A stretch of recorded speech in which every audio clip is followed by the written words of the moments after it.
A Tennessee doctor is facing a complaint that could cost him his medical license over what happened inside the state's death chamber. So the family of death row inmate Tony Carruthers says the physician who stepped in during his failed execution went far beyond what he was qualified to do, leaving Carruthers with devastating injuries. The complaint is now before state medical regulators. WSMV4 investigative reporter Stacey Cameron explains what happens next.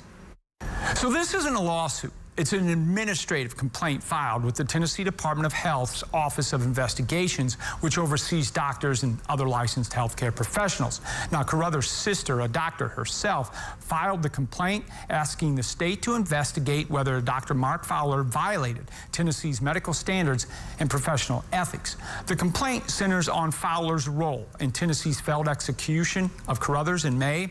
It alleges that after execution staff spent about 40 minutes unable to establish an IV, Fowler took over from there. The complaint claims he crossed both medical and ethical lines. It alleges Fowler attempted to place a central line despite previously testifying he hadn't performed the procedure in more than a decade and had no hospital privileges to do so. It also claims he injected lidocaine before anyone could confirm whether Carruthers was allergic, then moved forward after asking Carruthers if he could still feel the needle, and Carruthers reportedly said he could.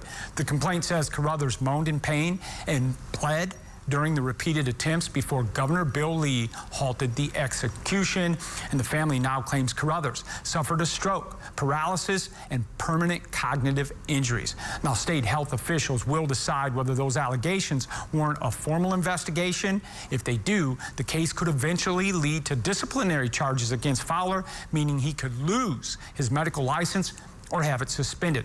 Now, the Department of Health hasn't said whether it will open that formal investigation. Fowler declined to comment on the complaint, but after the failed execution, he said every attempt was made to minimize the defendant's discomfort.